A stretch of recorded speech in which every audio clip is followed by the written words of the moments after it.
Bienvenidos and welcome back to Puro Pinche Gol, the place we discuss all things USMNT y la selección mexicana. My name is Adrian. Joining me once again, my co-host and Tocayo, Adrian. Adrian, I see you back in your house, man, in Austin. What's good, man? Hey, what's up, man? The tour in Monterrey it's over. Had to came back home, getting back to reality, but excited to kickstart our journey with PPG again after our first episode of the year. And yeah, man. Yeah, first episode of the year here for Mexico. We did our hmm USMNT first episode of the year, talking about the January transfer window, who has moved so far, who we expect to move, and who we hope to move. So make sure you guys check that out, and definitely stick here with this episode. We're going to be kind of discussing the same thing, but for the Mexico side, January hmm transfer windows, upon us. It runs to the first week of February, depending on what league you look at, the date and the date that it ends. But usually, for the most part, the first couple of days of February. And yeah, man, some not as many maybe vital moves that need to be made for Mexico, but definitely some that you question and you look at, and we analyze and say, this could be a good move for this guy. And yeah, let's get into it, man. The first one I think that comes to mind that you have here on the list, man, Cesar Montes. What can you tell us about his January? All right. So we all know that Cesar Montes had a great year playing for Español last year, or I guess the half of the year that he was playing out there. And unfortunately, they got relegated and he got sent to Almeria. Where he kind of started off, not too bad. Starting three out of the first five matches that he was brought in, and then he kind of sort of fizzled out in the middle of this season, or at least the first half of this season, by only starting two matches out of uh, out of six matches, and the other ones he didn't even play. I mean, he was on the bench, but he didn't even play whatsoever. And on the last few matches of the year, so all in the month of December, he started all those matches, and he essentially played the entire time. Why I have him here? It's because there's no doubt in my mind that Almeria will get relegated once again, and I think he needs to go somewhere where he gets guaranteed playing time at the top flight, right? It looks like he's having a hard time settling down at Almeria. It seems that he's finally finding his rhythm on this end of this first half of the season, but he has to find a way to either jump ship right now, where his stock is not too devalued, because I don't know how much good it will do to him to stick with Almeria and get another relegation under his name. Yeah, for sure. I mean, like you said, he started off life great out there, and we saw him, especially in the start of 2023, with La Selección Mexicana being a force, being great in the back for eltri.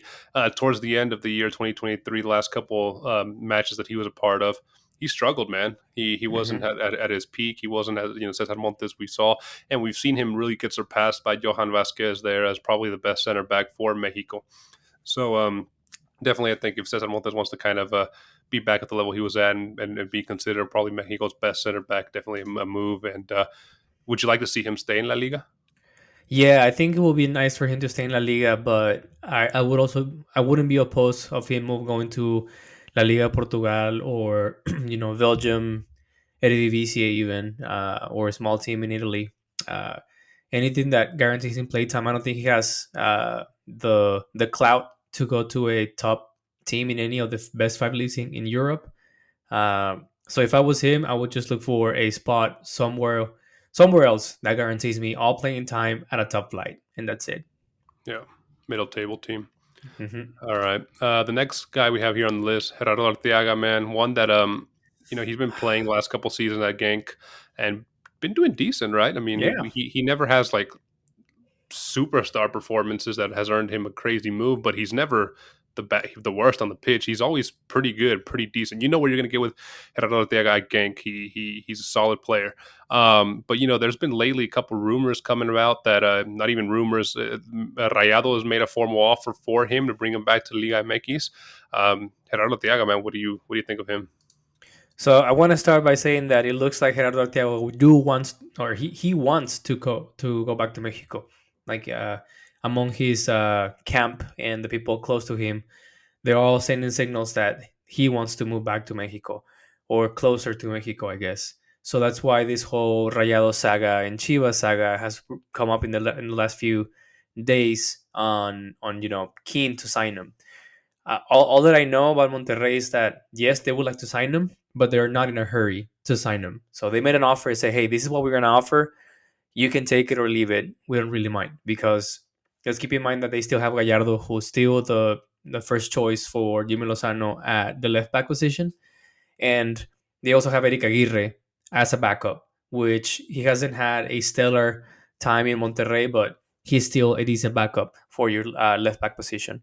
So, given said that, um, I would definitely advise him to look into changing his situation currently with Genk. This is a tough one for me because I think Genk is a great spot for any Mexican player to be at, especially if you're getting consistent game time. And I wouldn't necessarily advise or give this advice to any other Mexican who's playing in the Belgium league. But it seems that at least for Arteaga, this season hasn't been great. He has had what like 15 or 13 to 15 starts as a first choice of left back for Genk, and the other ones has been 3 matches as a sub and 4 matches not even being considered for the match. So, and especially those 4 matches came from the on the second half of the first season. Oh, sorry, on the second half of the first half of the season. Let me be clear. So the So most recent. yes, exactly. So the most recent. So it looks like either the coach is starting to realize that he mentally he's not there, and that's the reason why he's not getting. Uh, he's getting intermittent starting Yeah. play time, or he just has falling off. The good spell that he had been enjoying until today. Right. Uh, but yeah, I think he needs to make a move maybe to a bigger league. I think that's what's going on with him, right? I think that he has spent a lot of time, I think the last 3 years or even more at Mm-hmm. Genk. And I think that maybe he thought by this time or after those 3 years, he would make a move Mm, to a bigger league, and it hasn't happened. And it hasn't happened. I don't really know why, but it hasn't happened. So I think he's just getting desperate, thinking that hey, you know what? Why should I keep on grinding over here when I can go back to mm, Mexico and make bank, right? right. So it's a tough choice. I would definitely advise him to find a new spot at a bigger league. That would be great for him. But it looks very sure, at least if not on this winter break, but maybe on the summer break, that he most likely will move to a Mexican side.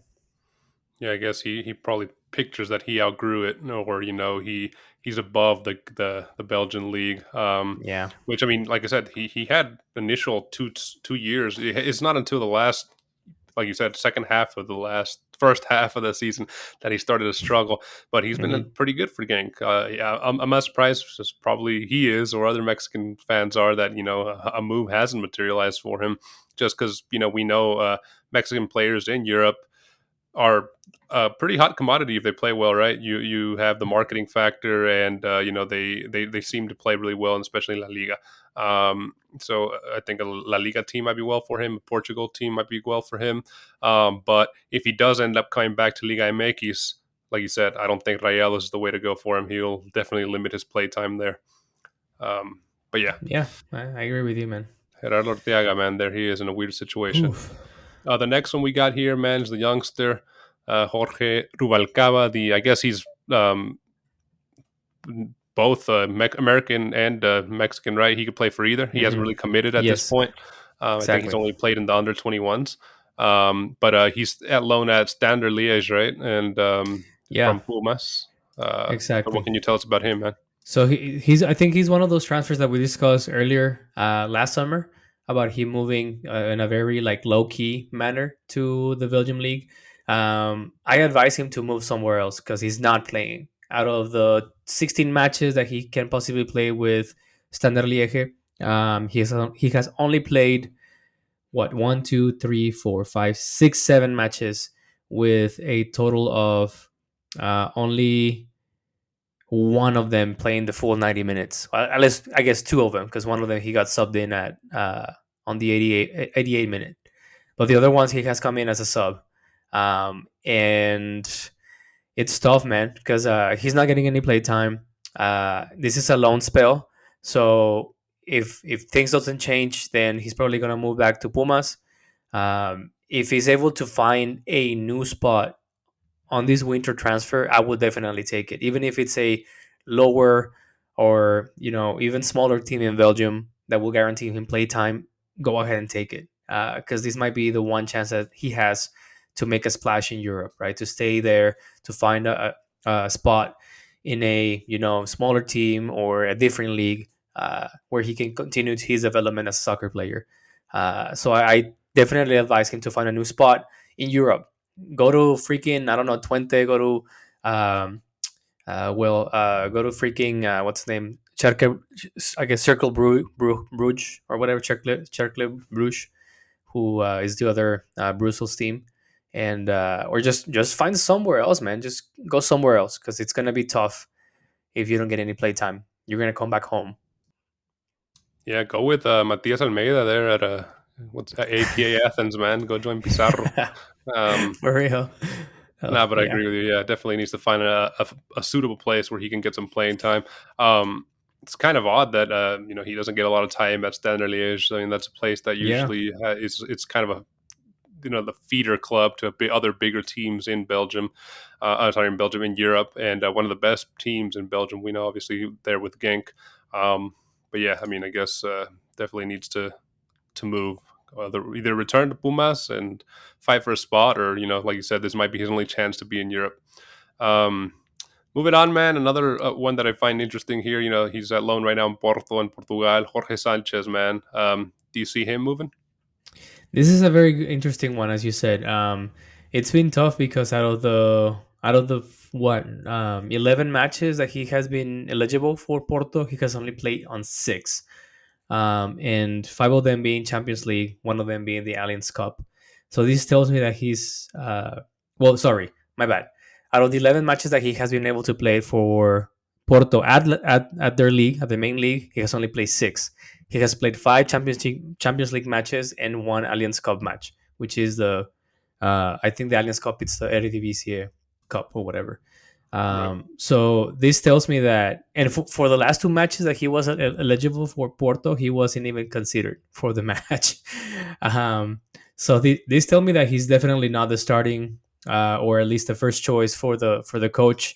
Um, he is being considered for as a rotation player, right? So when the non main competition shows up, call it Champions League, call it Europa League, or call it La Copa, he's gonna get some playtime, but consistent playtime is not gonna come or knock his door anytime soon.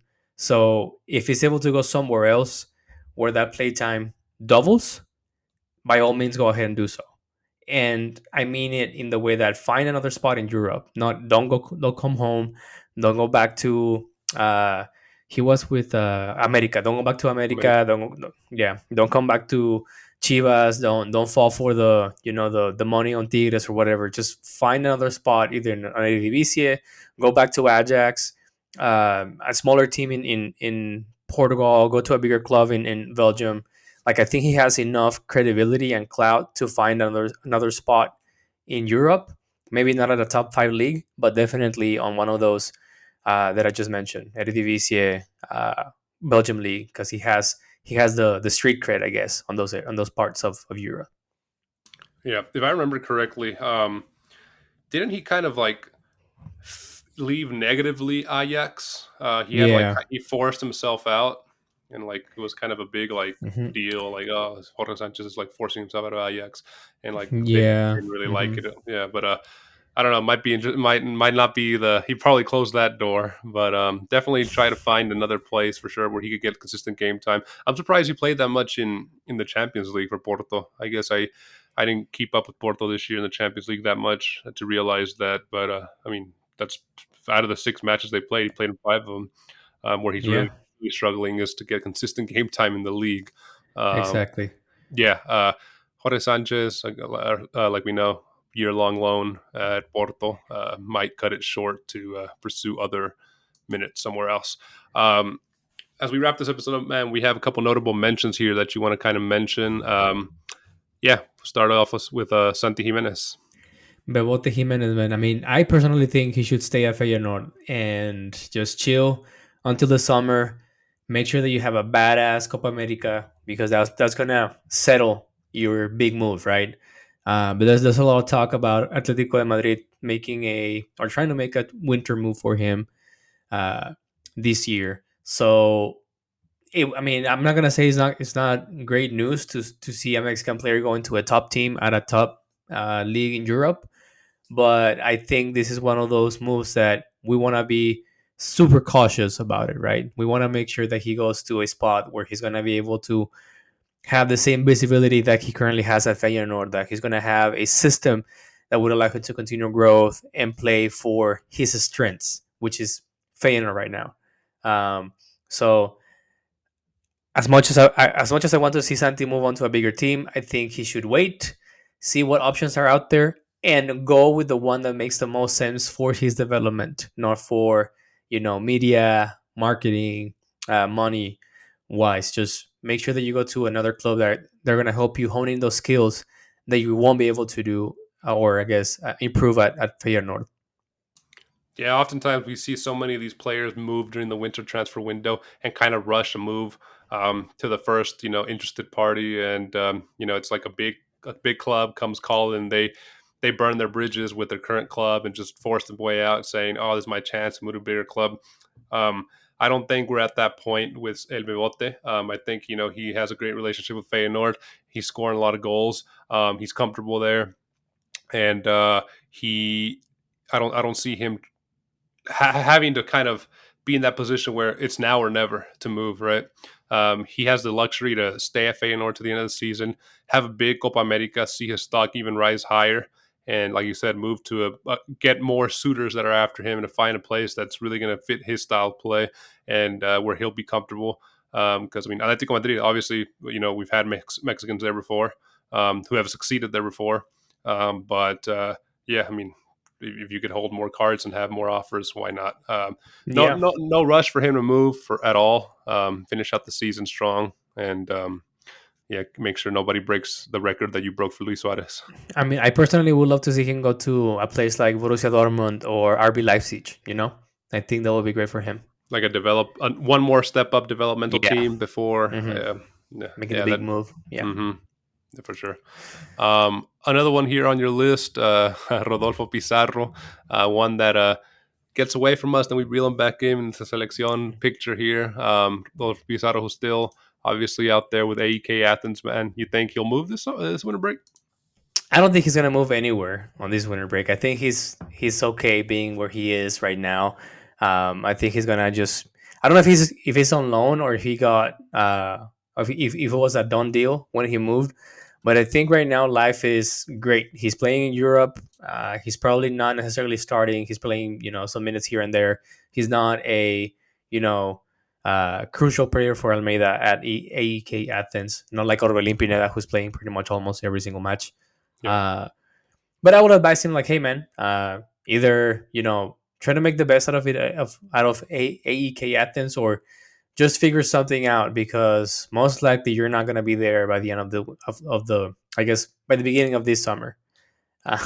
So my advice will be either find a smaller team in Greece or find a suitor for your services in La Liga MX or MLS because I don't think he has any stock to go anywhere else but MLS and Liga MX. Yeah, interestingly, AEK Athens did buy him. So Whoa.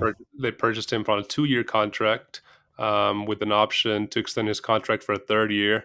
So he's barely in his first year at AEK Athens. So he might still have a ways there, at least another year. But Yeah, like you said, he's a role player. He's not a starter. He has exactly. 11 appearances in the league for AEK Athens, um, but not one that starts every match. Do you think he can force his way back into the selección? I mean, if he has good displays, good matches and consistent game time, I don't see why not. Maybe not as a A team player, maybe, but as a good reserve for that team, for sure. I mean, there is no doubt in my mind that Mexico lacks that kind of technical ability that he has shown before, at least in Liga MX. And if he's able to pick up the slack and get in shape and have strong displays at AEK Athens, I don't see why not. I mean, I would put him ahead of any Liga MX player for sure. Yeah. Speaking of Liga MX player, the last one to round out this episode, one player that recently got his first cap for Mexico, who's had stellar performances for Toluca in Liga MX, Marcel Ruiz. Um, you know, what a move that would be for him to move this winter break, especially to Europe. Yeah, exactly. And I really think he needs to get out of Toluca right now. I don't think I think for him staying in Liga MX is doing him a disservice. It's not necessarily making him a better player. And I think he knows that. And I heard a lot of rumors, or at least read a lot of rumors, saying that there are a lot of European scouts watching him at Toluca. I seriously doubt there's going to be a chance for him to move to a European side this winter break.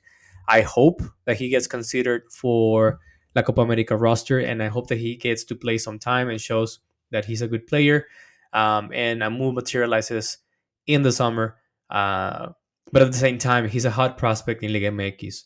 So I wouldn't be surprised, if the likes of Monterrey, Tigres, America, or Chivas, yeah, trunk the move by offering $10 million for a Mexican player who's probably worth, I don't know, maybe top dollar $5 million. Yeah. Uh, Oh, so man. yeah, I would love to see Marcel Ruiz playing in Ligue 1 or La Liga de Portugal. I think he'll fit there very well. He's a smart player. I think he has a high IQ. I guess match IQ. He knows how to move. He understands how to do a successful offensive drive going from, or I guess whenever recovering the ball. He has a good understanding in terms of transition when he becomes either a central attacking midfielder or he has to move to each side. His ability to come from behind and take shots or appear out of nowhere inside of the box, it's actually impressive. Good passing, good crossing, good long shot. I mean, only if he had like a good header, he will be a complete player. But he's not that tall, and he's not necessarily too fast. But man, he's a well-rounded player for sure. Yeah, it was one that we questioned why it was taking Jimmy so long to call him up last year and why he only got one cap. We were really impressed with his cap that he got in for Mexico. But yeah, I mean, Marcel Ruiz, what can we say? Definitely needs a move. Kind of outgrew Liga MX in his young career. He's only 23. He just turned 23. So, Hmm. someone definitely for the future there. If we get him to Europe, that'd be great there.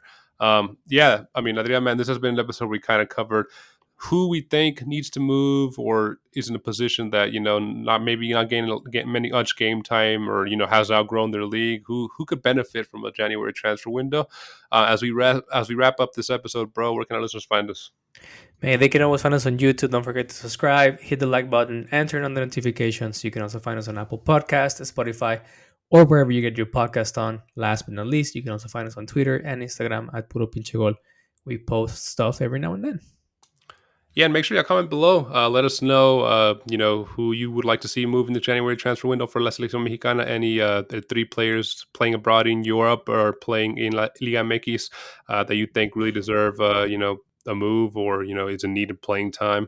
Yeah, we definitely like interacting with you guys there in the comments. So let us know. Adrian, man, another good episode. Glad you're back from Monterrey, man, and chingarle, man. Let's keep going. Let's do it. All right, See ya. yeah, bro.